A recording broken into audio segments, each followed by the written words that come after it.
Okay, great. So awesome. It's 7 o'clock. Great to see everybody. I'm sure more will filter in as usually happens. And we'll do a little intro and we'll get right into it. Welcome to Office Hours with Base Camp. Today we have Outward Bound, which is very fun. It's a very adventure-centric session, which is so ideal for the outdoor industry and one that many folks have been asking for.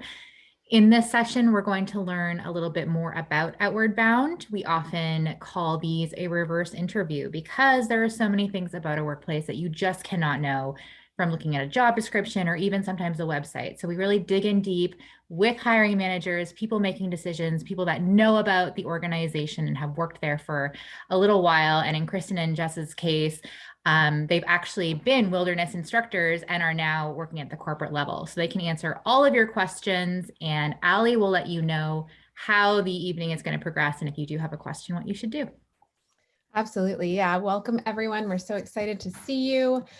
Really excited to hear from Kristin and Jess. I think they're just going to be such fabulous experts and fill us in. But basically, Jenna and I will kick it off. We will have our guest hosts here introduce themselves, tell us a bit about themselves, and how they are sort of located within the Outward Bound structure. And then we'll just kind of kick it off. We'll warm it up. We'll ask some questions. We will get to know a bit about Outward Bound based on the questions that we know our audience and everybody, all of you want to hear. And then as the conversation progresses, if you have a question, please throw it up in the chat and we will basically call on you. As we feel like it's relevant to the conversation, we'll call on you. We would love to have you come on up, ask your question on camera. It's a fabulous way to get FaceTime with our hosts, and that way when later on when you follow up with an email or an application, perhaps they'll remember your name, or you can call back to that question that you asked or that conversation and remind them of who you are. So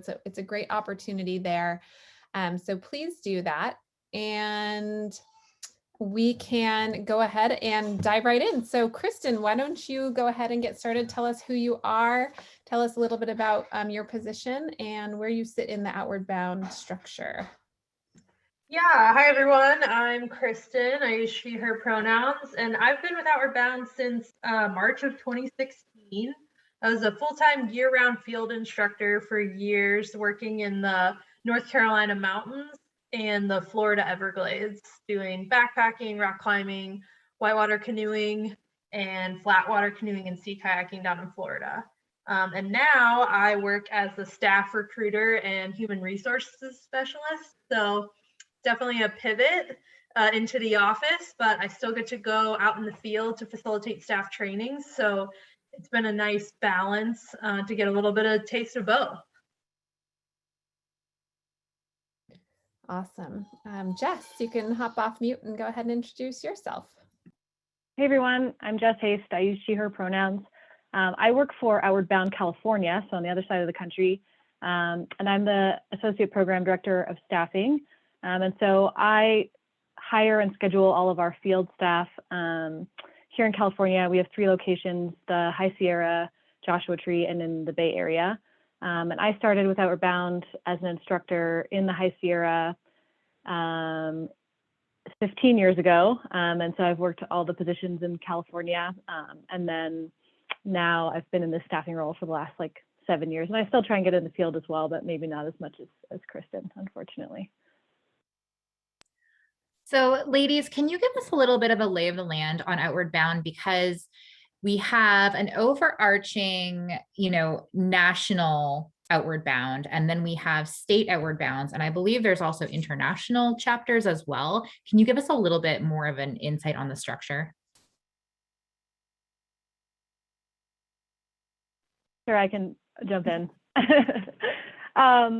Yeah, so Outward Bound USA is like a national organization, and there's 11 chartered schools across the country.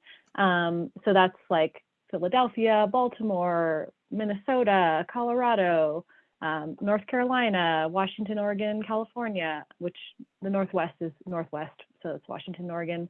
And there's a couple others, but And then, so OutwardBound USA, we're our own organization, but each school has their own autonomy. So they do their own hiring and like program scheduling, but it's all under the blanket of OBUSA.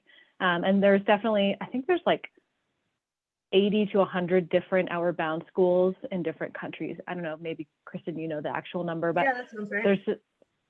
there's a lot. And it started in England originally, but it's in South Africa and Singapore and just like all over the place. But we're here representing USA. Wow. And about how big are the staffs for each of those chapters? I'm trying to wrap my head around what this looks like.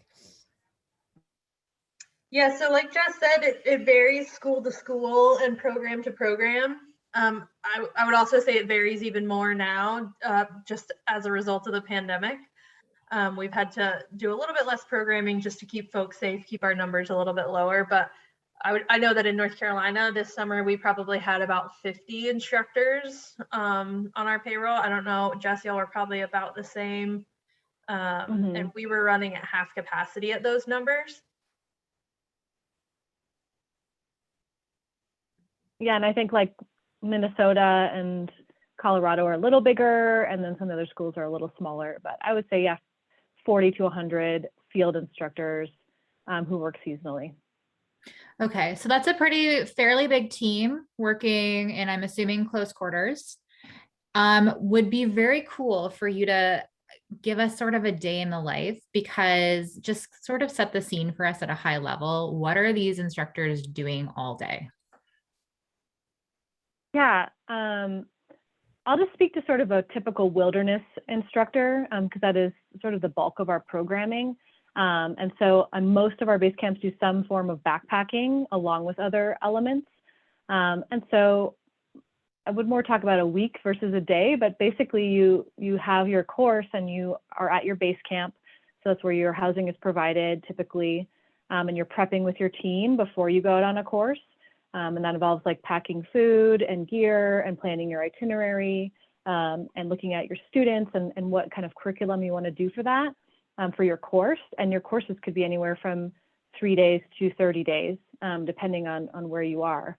But then you go out into the field and you meet your students and you take them out on this adventure, and you're trying. So our mission essentially is to change lives through challenge and discovery. And so that's the whole thing that you're doing. So you're taking them on whatever element it is, like you're going rock climbing, you're going backpacking, you're going rafting, but basically there's the foundation is instilling sort of character development and leadership and service into these students. You're teaching lessons and you're facilitating conversations and activities to make meaning out of the experiences that they're having.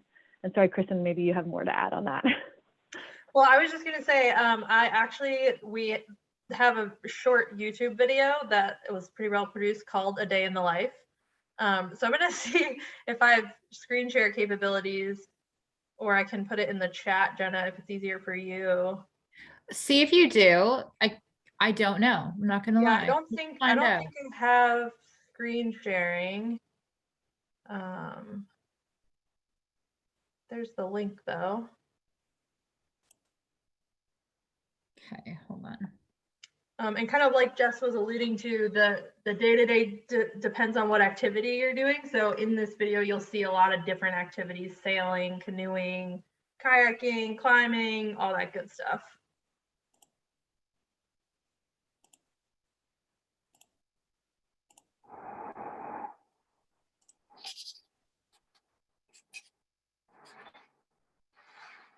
We wake up, we make breakfast. Sometimes we dip. Where you just jump in the water. Everybody has a job. The navigators and the captains would choose a route. Then we pack up our bags, Clean up the campsite, and then we'd get going. pick a course, and head out. We go rafting, kayaking, canoeing, Hike, snack, hike, lunch. Rock climbing, dog sledding in Minnesota. make the scrambles up the canyon. It's raw, it's rugged, no frills. We have a pure, simple challenge. You need to get from point A to point B as a group, make it happen.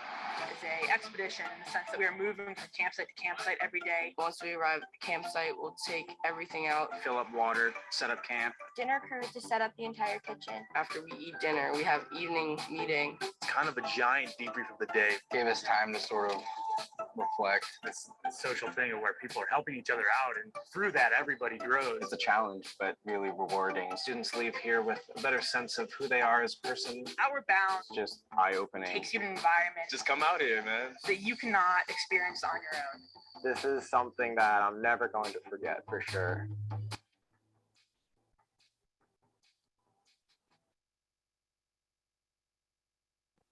Cool. So very quick snapshot of what potentially a day in the life could look like.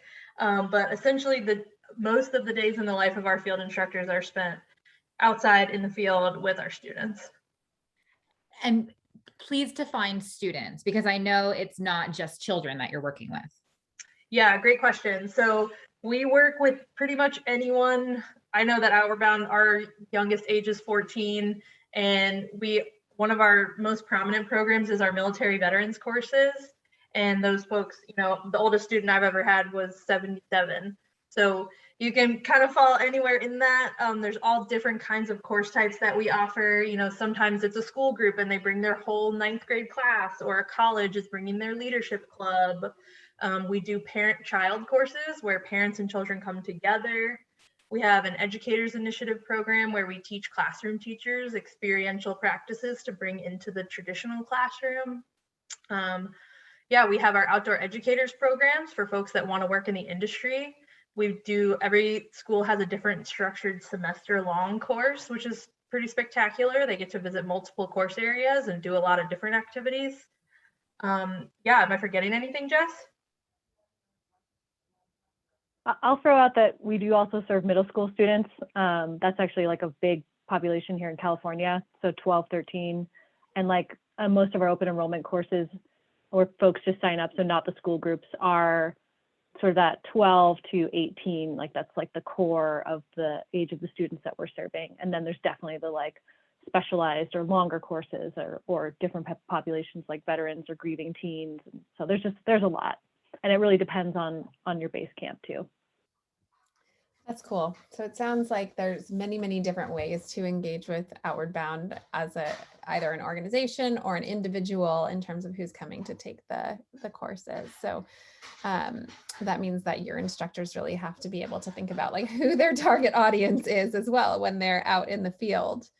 I kind of want to cut a little bit to the chase here for a moment and hear from each of you about why you love Outward Bound and in terms of your experience, working there, and especially because both of you have been there for quite a long time. So why have you worked there this long? What's made you stick around? Kristin, you want to start? Yeah, I answer this question a lot, and it's hard for my answer to not sound cheesy. But, we've all worked for these organizations that have core values, and they're probably up on a poster somewhere and you walk by it every day and that's about it. But Outward Bound was the first place that I ever came where we call them our 4 pillars, but where the core values are like vocabulary that folks are using every day and that I find myself thinking about as I go through my day to day. Our core values here at Outward Bound are craftsmanship, physical fitness, compassion, and self-reliance. And being in a community where people are constantly using those verbs or those words and talking about how they influence their life has just consistently made me want to be better all the time. And I thought that would wear off after a year or two, and it really hasn't. And so I just find this community so supportive, but at the same time, consistently challenging. And I just haven't gotten bored yet. Yeah, and for me, it's definitely a few things, but the underlying reason I stay is for the people that I work with and the community that we form. So starting as an instructor at our High Sierra Base Camp, I'm so connected to that place and the people who are there and the culture that we've built as like a group of employees who just live and work together all summer. It's a really positive environment. You just work with these passionate and compassionate people who like want to serve these students and change their lives and make them better people. So that's a huge thing, and the reason why I've stayed and now I'm in this position, which is like I get to interact with all of those staff and those people on a daily basis. So So that's really important. And then also, like when you contrast this work with, we're talking outdoor education versus guiding. And I think there's some misconceptions about the two things. We're not just leading people around in the wilderness and like climbing mountains and you know, cooking for them or whatever. We're actually like creating better humans in theory, and like seeing light bulbs go off in our students, and like realizing that there's more in them than they know that they can do and they're capable of, is just super rewarding work. Like I've done some guiding work and it's just like not the same. So. Okay, so what training would somebody need to be able to do that? Because that is very different, and that feels like more education would be needed, or more training, or, you know, both. Yeah, I think, you know, we look for folks who have comfort and experience in the outdoors in general.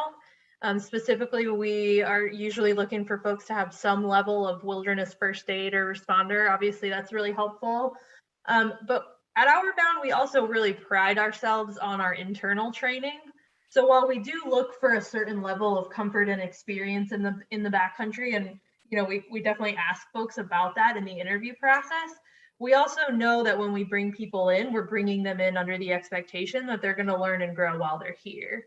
A lot of the learning in this field happens on the job, and we don't expect folks to come in, experience new staff training, and then just be a perfect lead instructor. It's that constant learning, constant growth. And I felt when I came in that it was a really supportive place to get that training under a really structured, regimented, and like historically successful organization. The model works, and so it was nice to just get to plug into it and learn as much as I could. Okay, so somebody coming in is not going to be a lead instructor, but they are going to come in. They know their sport, so they either are adept at backpacking, paddling, whatever sport they choose, and they probably have a woofer. But then they do get some internal training before they're out leading people. Is that correct? Okay, can you tell us a little bit more about that training, and just also, is that training paid? Yeah, this varies from school to school. Most schools have at least some type of training rate. It might not be their full day rate. In California, we pay our full day rate, just saying. And the trainings, it just depends. Again, I'm going to speak more to like sort of wilderness base camps, those long expeditions. There's obviously other things going on, like ropes course trainings and things like that. But for the wilderness trainings, you'll typically, once you're hired as a new instructor, or an intern or a logistics coordinator, there's some type of training right at the beginning of the season. For instructors, we do a new staff training, and that's typically like 2 weeks long or so. And it's, you go out backpacking or paddling, whatever that element is, that's like the core element. And then at least in California, we do mostly backpacking and rock climbing. So we'll do a 7-day backpacking expedition, and then we'll do a 7-day rock climbing training. And that's sort of like Rocks 1, we call it, which is like the foundations, and you learn the Outward Bound foundations as well. So the mission and the values, and like how we do this, what's our curriculum, what are the lessons we typically teach on a course. And then if you return, which we hope you return year after year, there's a progression of trainings after that. So there's a return instructor training, Rocks 2, there might be like a more advanced skills, like a mountaineering or alpine climbing or advanced paddling. So there's these progressions of trainings that each year folks come back, they get more. And they're paid, usually. Awesome. So I know that you all are in these individual chapters of Outward Bound, but are there instances where you're working together, where you're learning from each other, or maybe headquarters is sort of like disseminating information that's leading all of you at the same time? Tell us a little bit about how Outward Bound works together. Yeah, I would say that at kind of the administrative or corporate level is really where the collaboration happens the most. It's kind of like sharing ideas. You know, for example, we just had a big staffing meeting where we're talking about how folks are hiring and staffing, where we were talking about how we'd really like to optimize the way that we share staff, and making it possible and feasible and sustainable for instructors to bounce from school to school. I think, one pretty unique thing about Outward Bound is we're one of the few places in the outdoor industry where you can be a field instructor year round. And part of that can come with, working with multiple schools. And then we also, one of my favorite things is we often offer staff invitationals. So different schools that know that they have an activity or a course that people are really interested in will open up a course specifically that only instructors from other schools can sign up for. I would say the most popular one is probably dog sledding in Minnesota. Every year they send out the email that it's open, and then you log in and an hour after it opened, it's full. But it's just like a fun way to go experience a different school and be a student instead of an instructor, see what they're all about. That's wicked. That you didn't talk about that in our little discovery call. So what a fun perk. Okay, that's neat. Cody had a question and I'd love to bring him up and ask that question. Hi, I was wondering what kind of things do you do with veterans? I know you had mentioned that there is some courses, but I didn't know if there was if you were working with more of the PTSD side of it or exactly what you guys do. Yeah, it's not, they're definitely not specifically therapeutic programs. We do offer, so these are fully funded courses, so they're fully scholarship for veterans, including travel to get to the location if you need to stay in a hotel the night before. So they're fully funded for the veterans. And I think we do them almost nationally. Most locations offer some kind of veterans programming. And so you go out, for instance, in California, we have one coming up that actually just filled immediately when we opened it, but that's happening in Joshua Tree in the winter, and we go backpacking in Joshua Tree, and it's more about veterans being able to connect with other veterans and have shared experiences and discussions and reflection and things like that. So it's not specifically therapeutic. We don't have therapists on our staff, but we do facilitate discussions and activities that some veterans could find helpful, or they just want to go out into the wilderness and relax and connect with other vets. So it's sort of the typical veterans program. Well, thank you for that. I appreciate it. Yeah.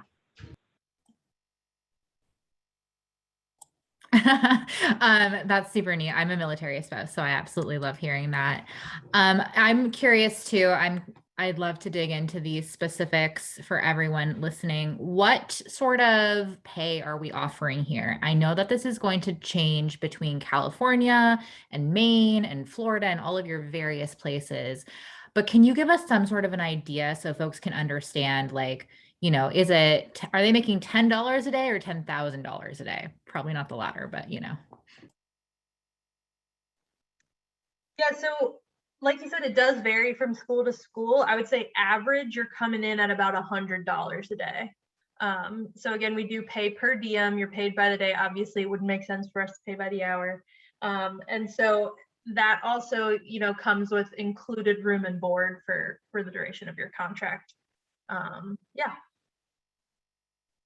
And just to speak to that room and board too, that's gonna differ, obviously, also based on where you are. But is that, in between the actual trips, you have room and board as well? Okay. Yeah, our most of our base camps are pretty remote, and so we just find that it makes the most sense for us to have a place for our instructors to land, whether they're working or not. Can you paint a picture of what that room and board looks like? Maybe talk about what a couple of those locations are actually like. Yeah, I'll kind of give you an outline of what we've got in North Carolina because we have kind of two different extremes. But we've got our mountain space camps, feel a little bit like a summer camp, cabins set in the woods. And, we've got a big mess hall and an office and gear warehouse. We're right under some really popular climbing areas in North Carolina. Probably about an hour and a half drive to Asheville from each base camp in the mountains. And then our Outer Banks base camp, our program out there is pretty small. So we run it out of a small house on stilts in the Outer Banks. There's only usually about 5 people out there at a time. And then our Everglades base camp is set on a small island in the 10,000 Islands region of the Everglades, accessible only by boat. It's about 2 acres. And we've got a few cottages on that island that folks live in, and a big historic lodge where we eat all our meals. And that's just at one school, all those different places to live. So you can imagine how that kind of spans the whole country. All the base camps are different, but you can expect rustic living conditions, but with some really cool people. That's cool. And I often think there's, that we could have a reality show for Outward Bound. they may have tried that. I was gonna say there's often base camp cooks at a lot of these locations too. So you have folks preparing meals for you, usually lunch and dinner, and then you get your own breakfast foods. Ooh, okay, very cool. Cece, you had a very relevant question for the housing conversation, if you want to hop in with that.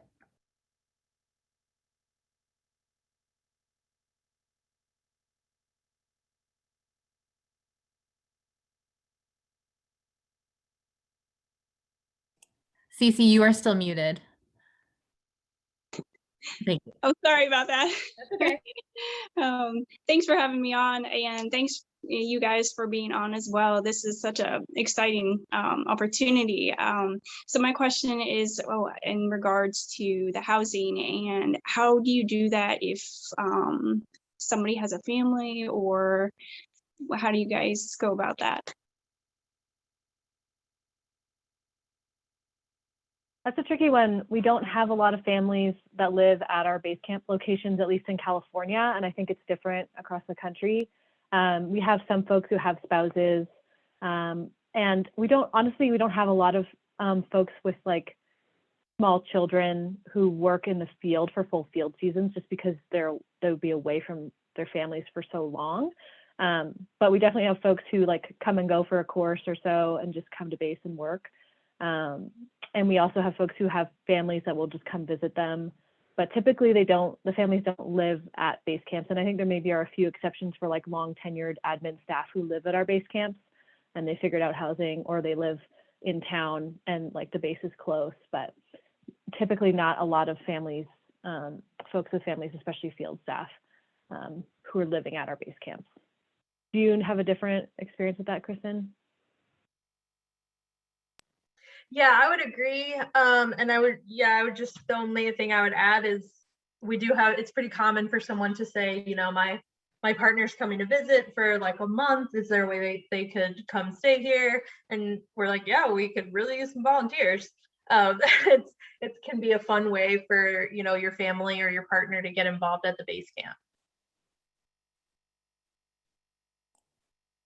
That's super cool. Okay, so there's a little bit of flexibility. Again, we keep saying this is going to be dependent on the school that you choose. So obviously they're not a monolith. You're going to be working with different humans at different places. And maybe that's a great question to hop into now too. How do you choose which school you're going to? How do you choose, you know, which Outward Bound you're going to be working at? Do you apply in one place and then somebody else decides that? How does this work? Yeah, that's a really great question. And just today, Jess and I were talking about how we wanted to create like an interactive map to put on the website. Because essentially what you should do is pick the school you're going to apply to based on kind of your core activity interest, right? If I am most interested in high alpine mountaineering, that's going to narrow my choices, you know, to California, Colorado, Northwest.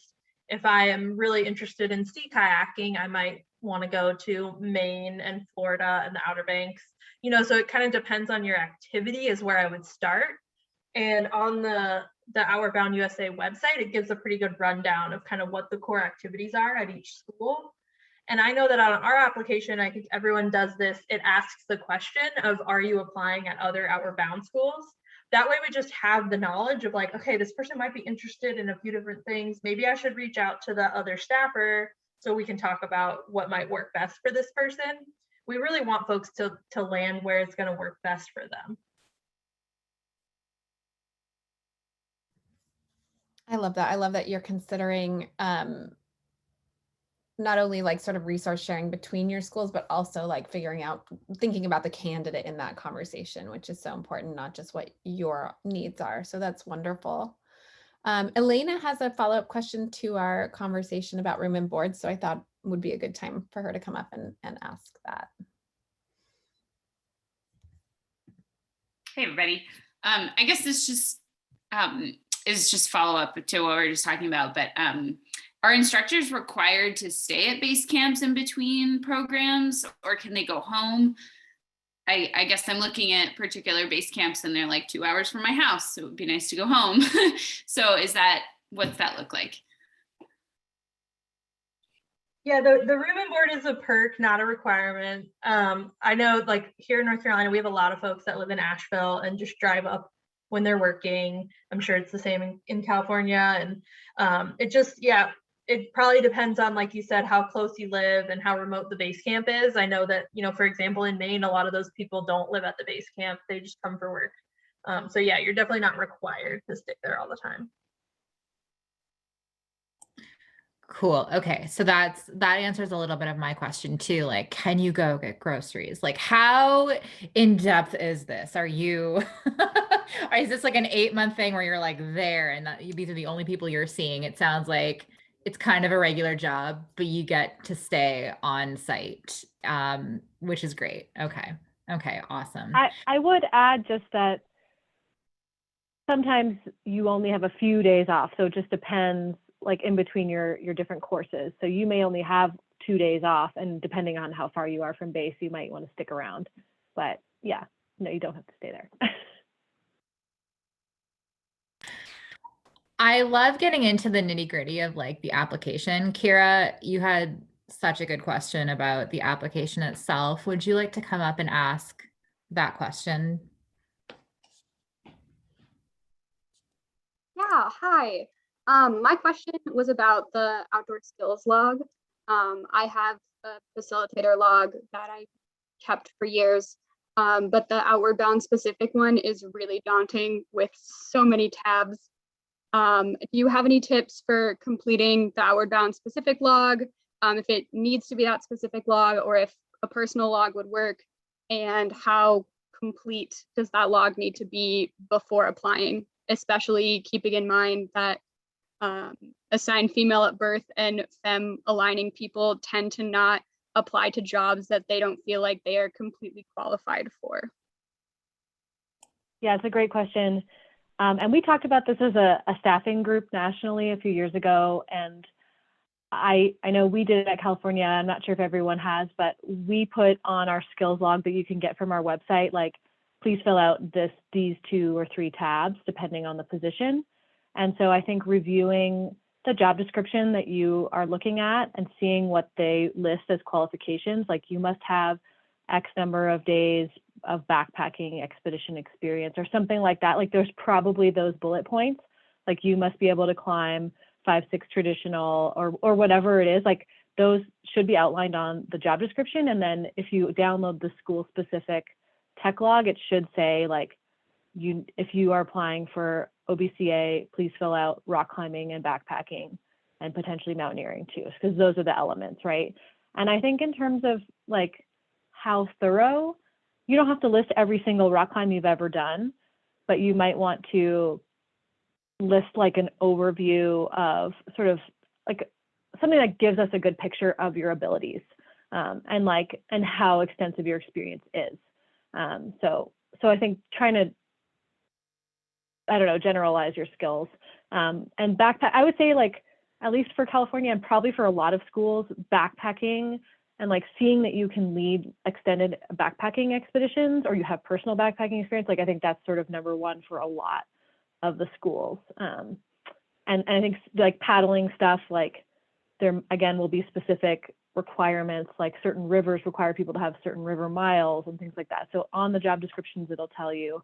And I will say that at least on our job descriptions, to your point about folks who are female identifying, like we even say right on the job description, like we don't expect everyone to have every single bullet point on this job description. Like if you meet at least about 75% of the things on this job description, like please consider applying.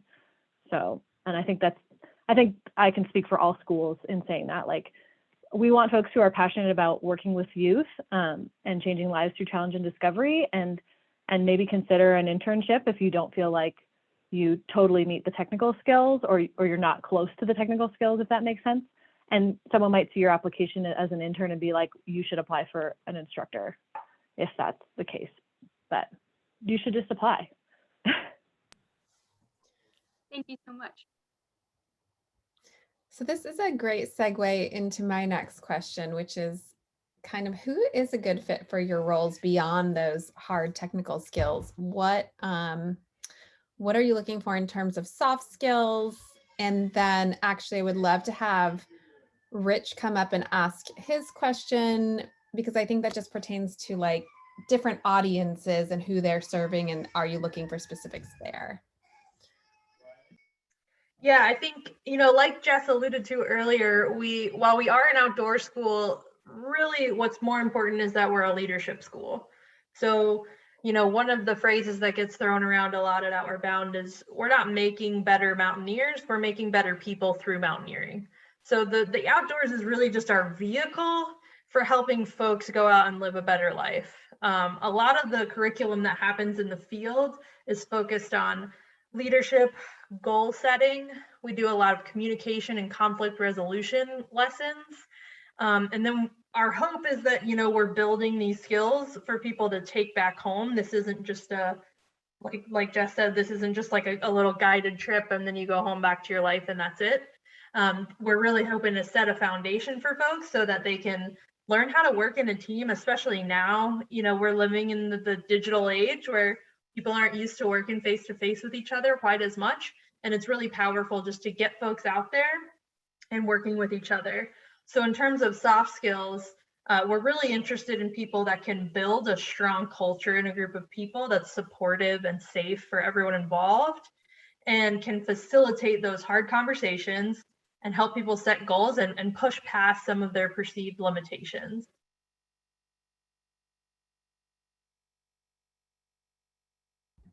Rich, would you like to come up and ask your question specifically? Oh, I forgot I had this background. Hey, yeah, thanks. So I noticed there's a couple of programs that worked specifically with like underprivileged youth. I think one was like in the Baltimore area, and without really knowing how that population's chosen, or what groups are a part of that, are there, I guess, different or I guess modified mental health supports in those programs with different needs, and is that something that you look for in like the hiring process for people with a background in mental health to work with those populations? Go ahead, Jess. Yeah, I was going to say, no, we don't look for folks specifically who have mental health training. And I think we do a lot of internal training around meeting the specific needs of our students. I think we do try and hire folks, like, so speaking for here in California, we work with a lot of school groups and community groups out of our Bay Area location. And those school groups are all, or those groups are fully scholarships. So the students don't pay anything to go on these trips or on these ropes course days. And so we look for staff who have potentially similar lived experiences to these students, like who maybe grew up in the Bay Area and can relate to these students, or have worked or interacted with a lot of different students of color, for instance, because that's a huge part of our population here in California. So I think we do some training on sort of like psychological first aid and different tools you can use with your students, but we don't, it's not something we particularly look for in terms of qualifications. It's more about like your affinity with those students and your ability to work with them effectively. Hopefully that makes sense. Yeah, thanks. Jess and Kristin, do you want to tell us, maybe because you were field instructors, were there things that you learned and have like carried with you that you learned in the field and, still kind of remember? So many things. Yeah, I would not be the person I am today had I never been a field instructor. There's something so incredibly empowering about being in the backcountry and only the 11 people in front of you are your whole world for, up to 50 days. And in the end, the knowledge that all those people are relying on you and they're looking to you to do the right thing and they're looking at you to keep them safe.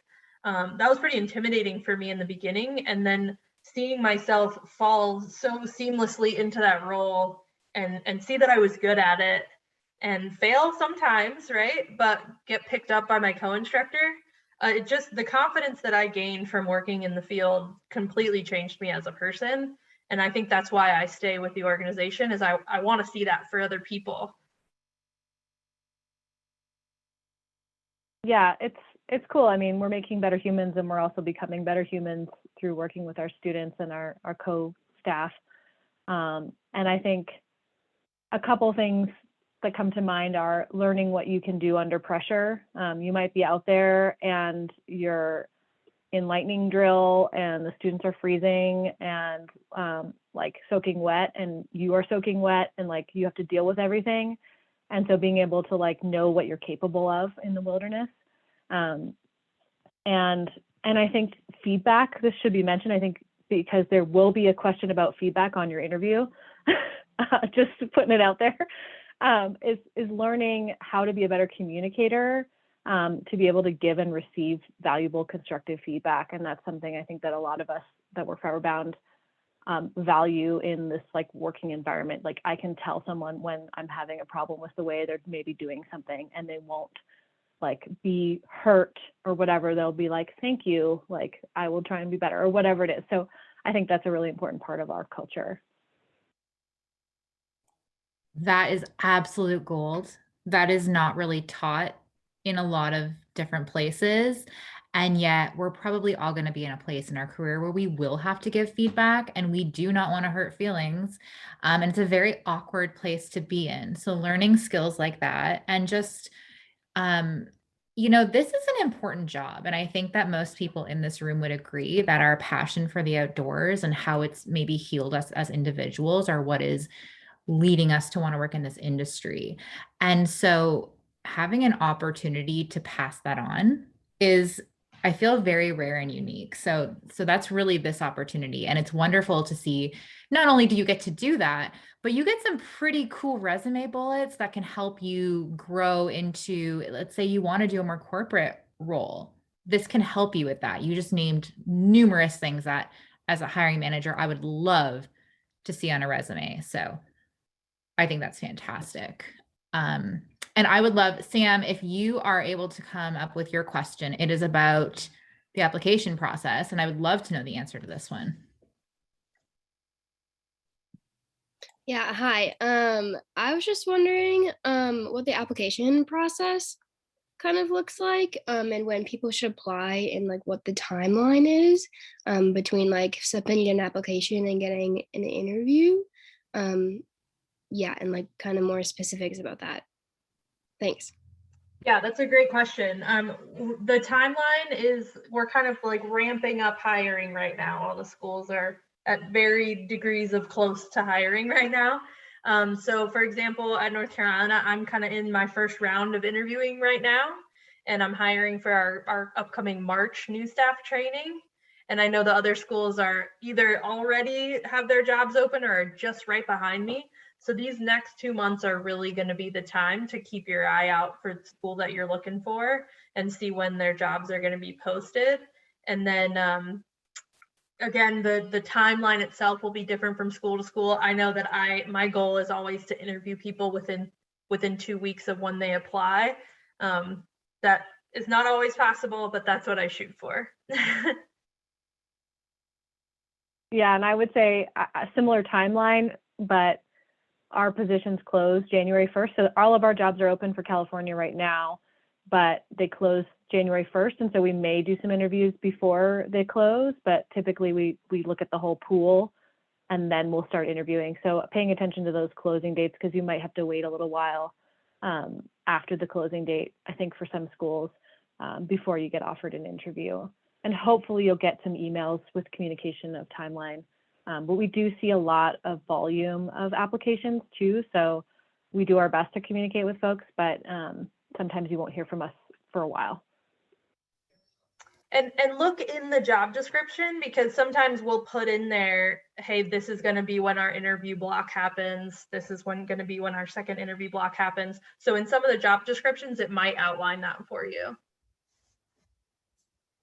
This is kind of just a funny question, but I'm curious, if, for instance, someone on this call was to approach one of you and was interested in working at a location that neither of you represents, is there an internal referral program?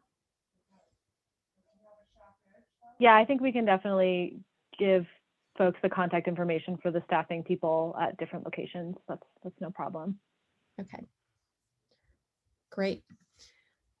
So let's talk a little bit about, I love this question that Jenna liked to ask, and I'm going to ask it today, but what is the most exciting thing that a person will do, and what is the least exciting thing that a person will do on the job as an instructor? Jess and I were talking about this earlier today. We both agreed that the least exciting thing is paperwork. Since so many parts of this job are so exciting, it can be a little bit anticlimactic to come back to base camp and have a bunch of paperwork to fill out, but that's just part of the job. And like Jess said, it also is really valuable, right? Like sharing that feedback. And then I would say, the obvious most exciting part is being on top of a mountain, being in the middle of a class 3 rapid, being on a dog sled, blah, blah, blah. But in reality, I think the most exciting part is, I think starting a job at Outward Bound really is kind of the beginning of a new phase in someone's life. Just it's pretty impossible to not let all the people into your life, and if you're open to it, do a lot of transformation. Can you say more about that transformation in terms of career growth? So somebody comes in, they're a field instructor. What are their options after that within Outward Bound? Yeah, so I think, Jess and I are great examples of people who ended up at a different level than they came in. I'll speak for myself. When I started this job, I thought that I was going to be sleeping on the ground for the rest of my life. I was a field instructor through and through. And I think, in some ways I still am. But when I started to see the opportunities available to me, it became impossible for me to turn them down. I worked as a field instructor, and then I moved into management at a base camp level. So overseeing courses, mentoring instructors. And then when this opportunity was presented to me, I definitely took it, mostly for the reason of what the organization had given me and the people in it. And now in my role in human resources, my whole job is to support those people. And that feels really good. I would also say, while we love for folks to be lifers and stay at Outward Bound forever, this is also just a big name to have on your resume. And we acknowledge that. And we're pretty connected in the outdoor industry in general. And we're happy, when folks come in, work a few years with us, and then get a great opportunity at another sector of the industry. And we're super supportive of that as well.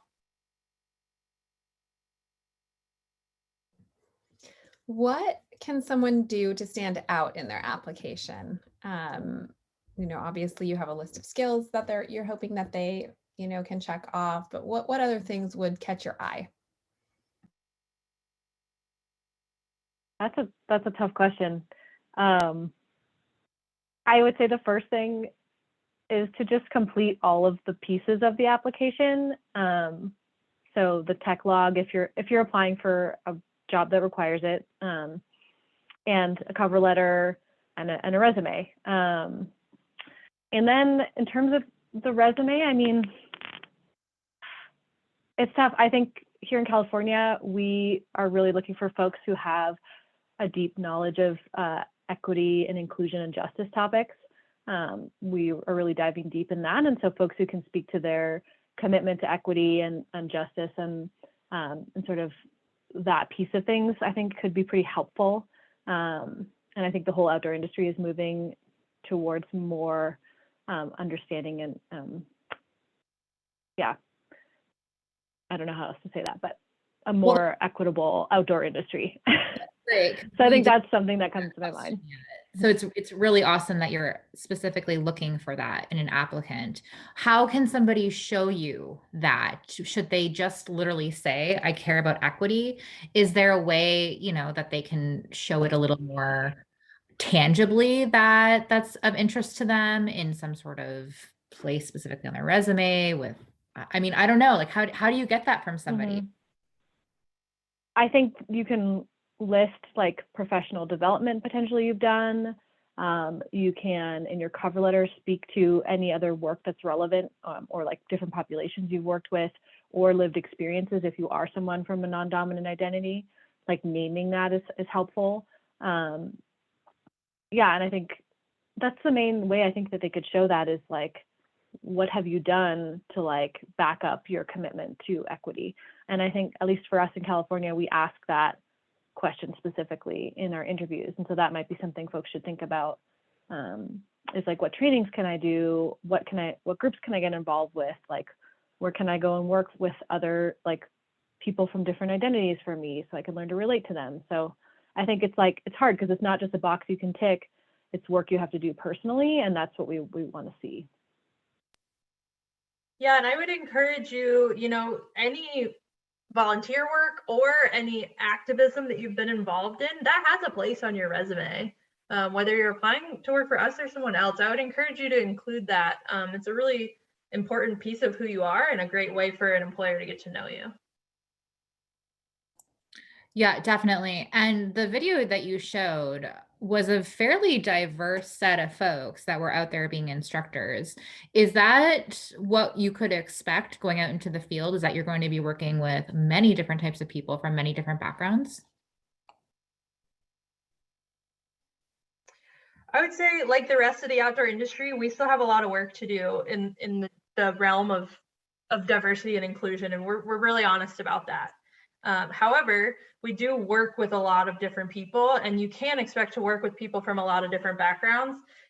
We've partnered with different folks, with different organizations with the explicit goal of diversifying the outdoor industry in general, and that's led us to a lot of different practices that have enhanced, our equity.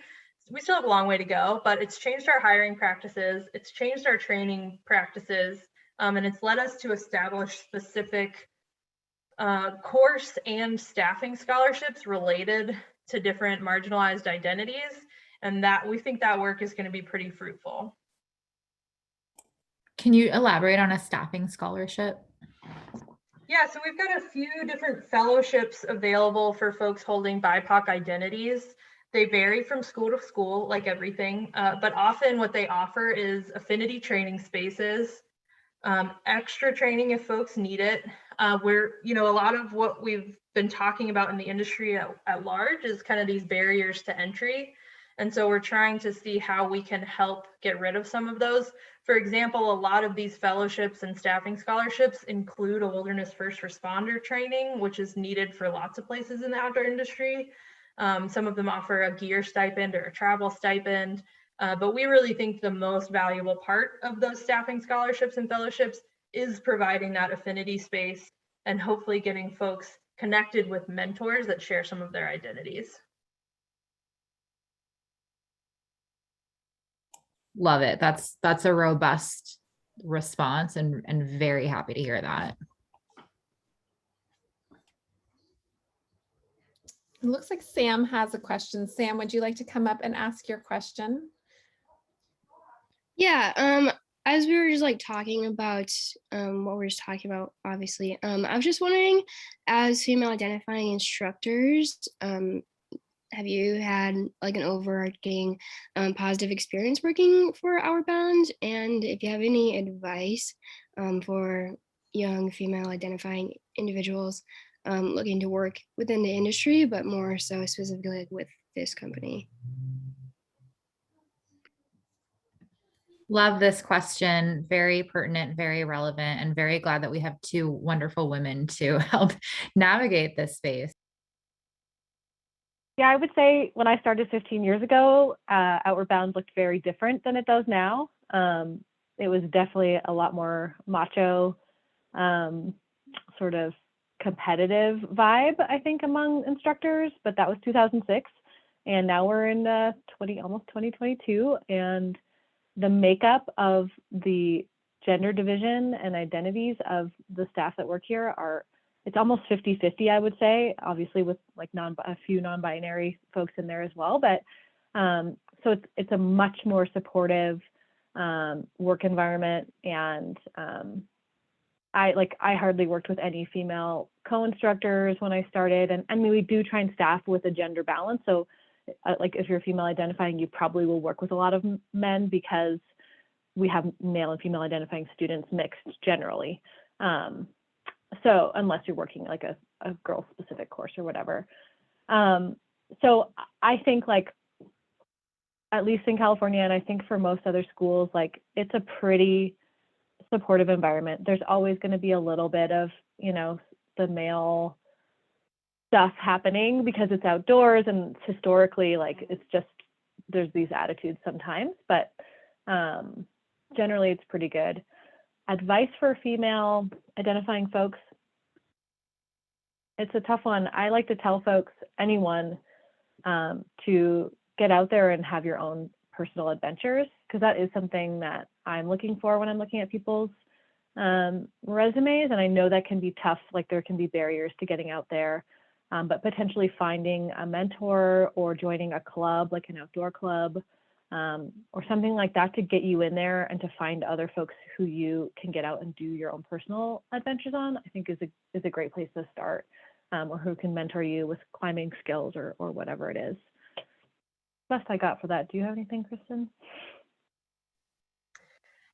Yeah, like I said, I started here in 2016 and I had worked other jobs in the outdoor industry prior to that. And this was the first place I came where I was like, whoa, all these people in charge are female identifying. This feels different. And that was really special for me to finally have some mentors that looked like me and came from the same background. Before I came here, it was always this thing of like, all right, you're out there, you have to prove yourself, carry twice as much, work twice as hard. And I would say that a lot of that has gone away, at least in the spaces that I've been in, and that's really refreshing.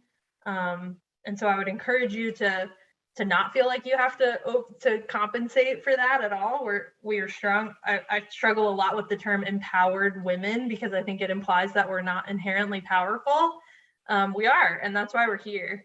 And I always try to work with my co-instructor and talk in pre-course about how we can right away when our students show up, flip some of those gender roles so that our students don't assume them, right? Usually I'm going to be the one driving when we pick up our students. Usually if I'm working with a male identified co-instructor, he's going to be cooking dinner the first night. So like those little cues that we can send to our students as well. Love that. That's such great advice. And it sounds like such a wonderful culture actually for female identifying persons, just to have that mentorship and that leadership and be so intentional with all of those decisions. So very cool. Jess, a few minutes ago, this was sort of before this discussion, you mentioned an interview question and it just made me think, what other interview questions are you all asking? Can each of you share a few more interview questions so that folks in the audience can prep?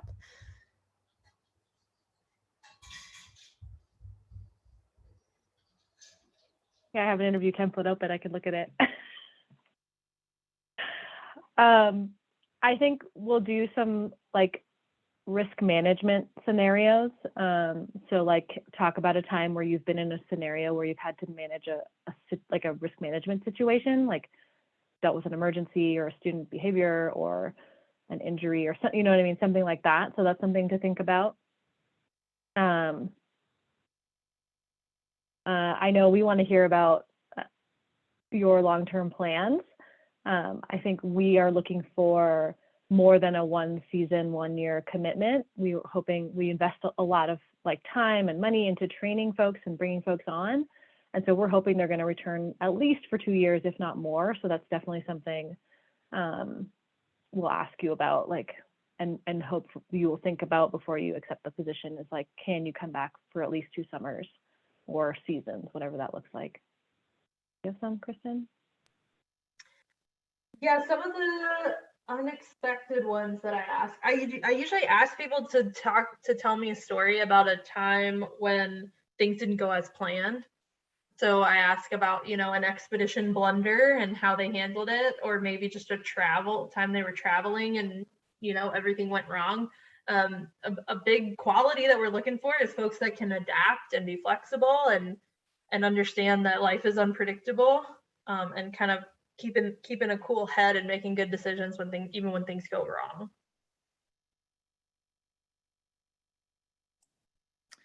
Robert, why don't you come on up and ask that question?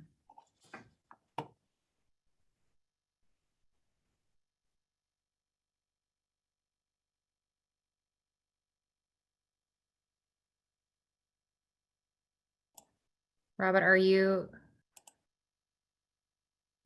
available to come on screen and ask?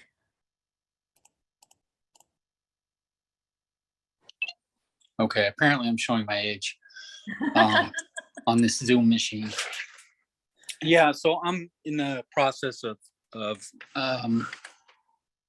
re-entering a different portion of the workforce from where I'm at right now. A lot of that is looking at going into the outdoor industry.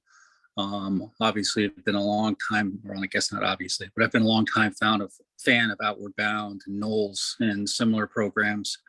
So I was just wondering, I know one of our guides, we had Aaron, and I can't remember the other gentleman's name, but he'd been guiding for Outward Bound and Knowles for decades. Alan Coulter, he's in the field right now. There we go. So I was just wondering, how uncommon is it for people, to first time enter your space at my age? Yeah, I mean, I'm not gonna lie, it's not super common, but it happens. And Alan is a great example.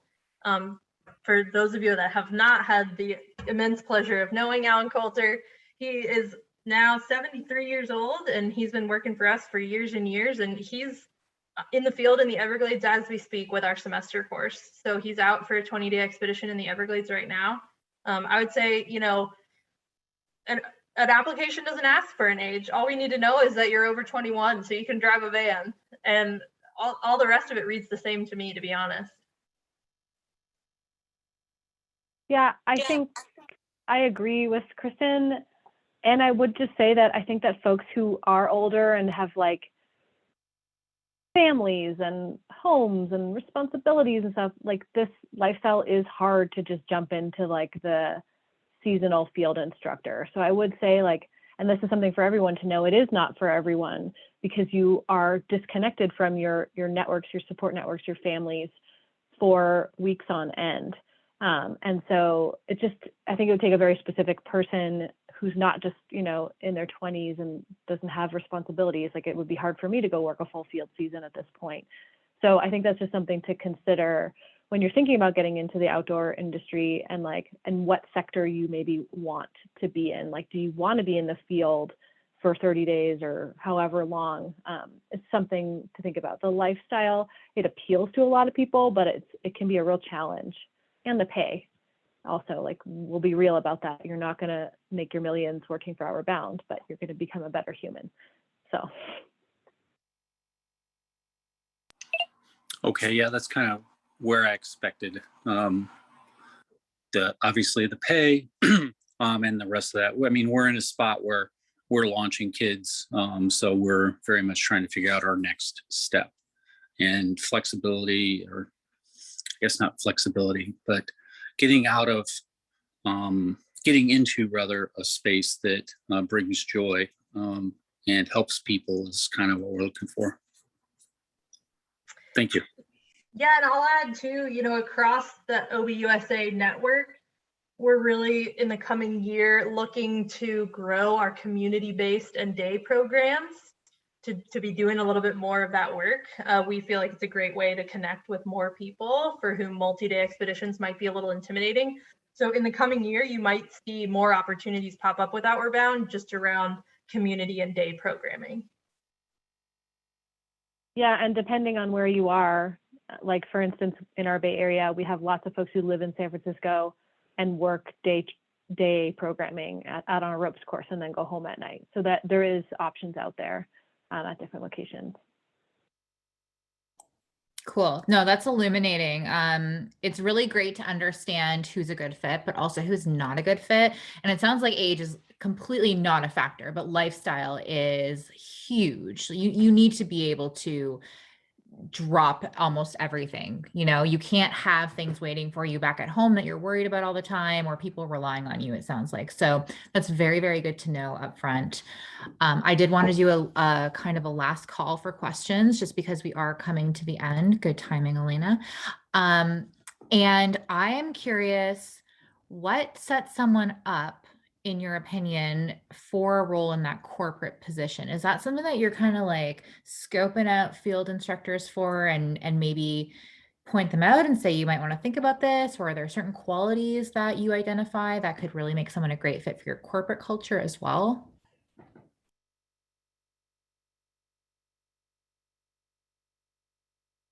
Yeah, I think it's interesting. So I think depending on the position, we are excited about folks who've worked in the field and have a long field tenure to get into. So like folks that are program locations, who are program directors, program managers, things like that. It's really important for them to have experience working in the field with students. And that doesn't mean it has to be through Outward Bound, but through other outdoor education organizations.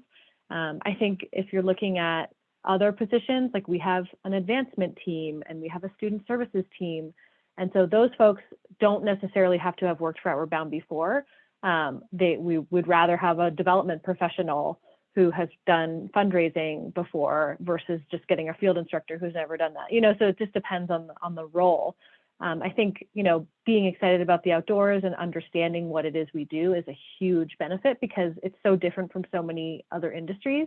And so if you've been a student or taken any kind of training or have worked in the field, even if it was a long time ago, but you've had this other career, like we definitely would want someone like that to apply to any of those positions that aren't super program related. Cool. And Elena, come on up and ask your question. Hey again.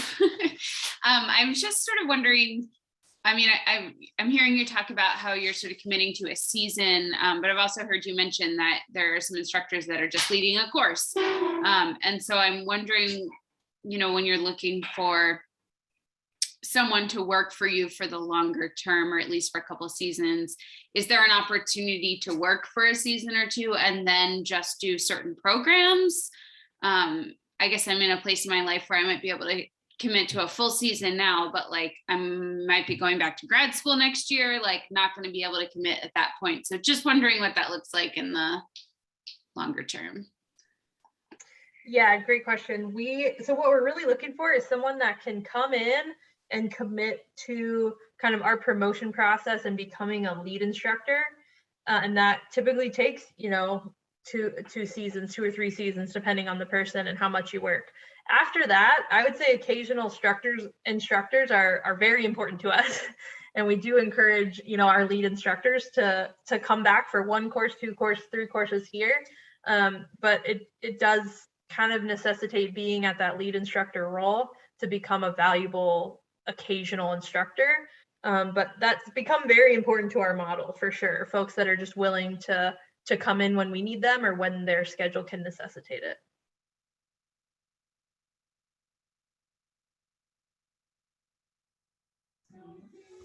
Fantastic. I had one last question, which is, do you have any advice for getting into Outward Bound's roles that are more at that headquarters level? Does either of you have any advice for that? And if not, that's okay too.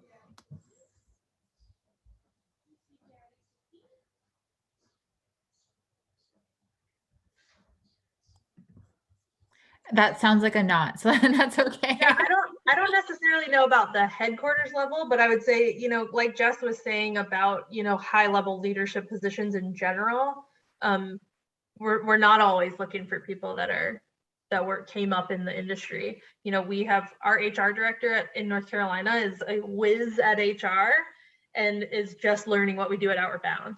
And we're so glad to have her because we don't have those skills. So I would say whatever your skill set is, there's a chance that we could find a place for you. Jess alluded to the student services position. Everyone's got an accounting department, a marketing department. So I would say, if the outdoors is something you're passionate about and you have those skills, then you're still a good candidate.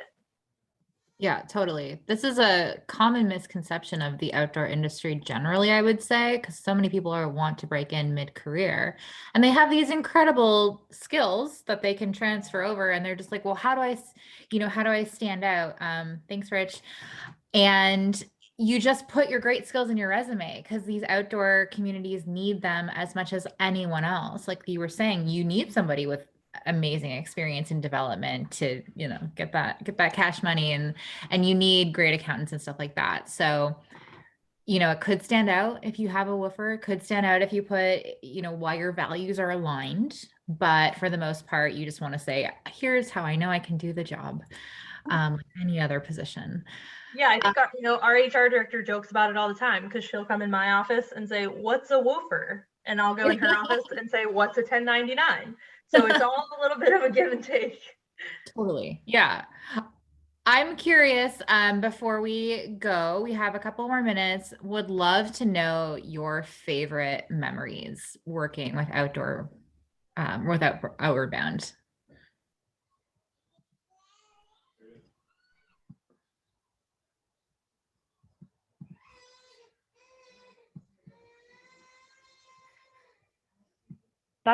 There's so many. A lot of my favorite memories involve parties at base camps because everyone, and it's not like we're wild, crazy partiers, but it's like people will dress up in ridiculous costumes or like perform, or like everyone brings their own individual like personalities and talents, and so I have a lot of great memories around that.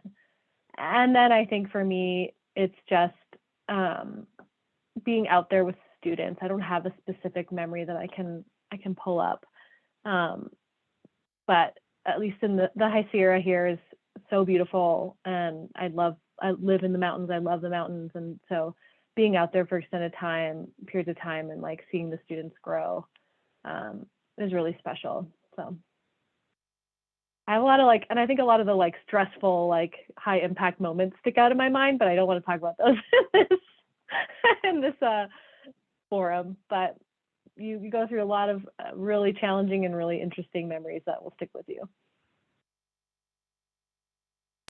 Lots of great stories for a campfire. I think they could be defined as that. If you want to be an interesting person, this might be the job for you. Kristin, did you have memories that you want to talk about? I think that questions like this give us a sense of, what the workplace is like. And Jess's answer, that there's parties and things like that.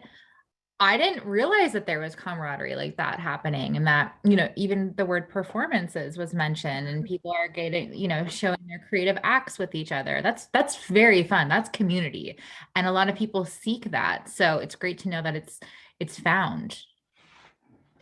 Yeah, one of my favorite events of the year is, we have an all-staff training in the spring when everybody shows back up in the mountains. And on the second day of that training, we all get up early, we circle up in front of the lodge and get an impassioned speech from our boss before we all head out and do a trail run together. And it's just like a really special time for us to come back together at the beginning of the season, remind ourselves that part of our job is to take care of our bodies and kind of push ourselves. And then we spend the rest of the day, getting ready for the season and learning from each other. And that's a great example of that camaraderie. And then like Jess said, my most powerful memories felt really hard in the moment, being mudded out in the Gulf of Mexico, making dinner at 2 a.m, things like that. Yeah, fair enough. So this isn't the job where you're comfortable all the time. Like we're saying it here now, you're going to be sleeping in the dirt sometimes. You are going to have some tense moments. You are going to learn how to deal with increasing levels of pressure and stress. And those are all probably good things because every job will have those. But this job will have those of looking at mountains. So, there's different positions for everyone, and it's really great to know, which ones are for different people. Ladies, before we go, what would you like to add that we didn't cover, or really just, underscore the importance of for our audience here and then everyone else that's going to watch after?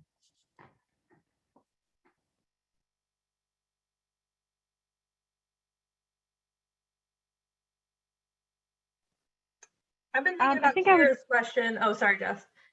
I've been thinking about Kira's question, and I just want to encourage everyone to apply. A little secret: everyone is hiring. I think that's evident. So yeah, even if you don't tick all the boxes, throw your name in the hat. You don't have a lot to lose, and most of the time, someone like me or Jess is on the other end of the phone, and I promise that we won't laugh at you. So just go for it. All your dream jobs, put your name in now.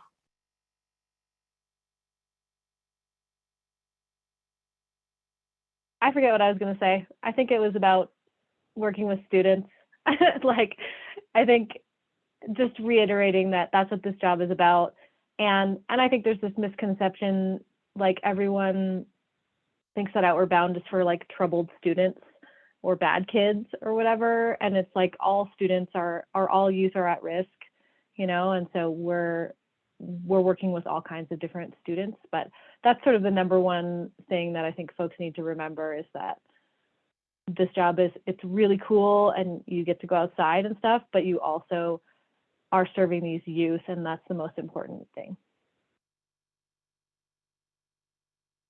Or whoever the students are, they're not necessarily youth. Yeah. You have lots of different folks, which is very cool.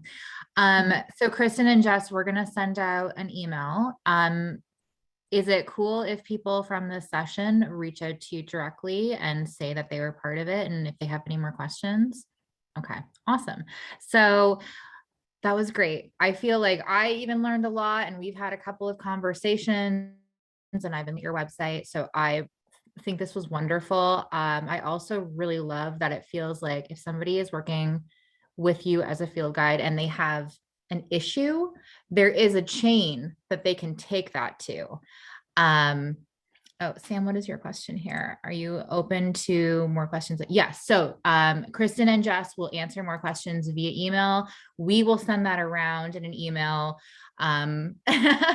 probably tomorrow, and you can get in touch with them and just let them know I was at office hours. Hiring managers love to hear that. This shows that you care. So this is a big deal to people that you are willing to come and assess the right fit and that you care about this.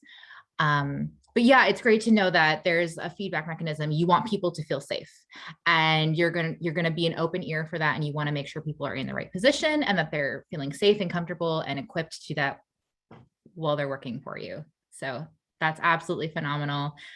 Loved having you here tonight, ladies, and we'll get this video up as soon as possible. And yeah, really enjoyed it.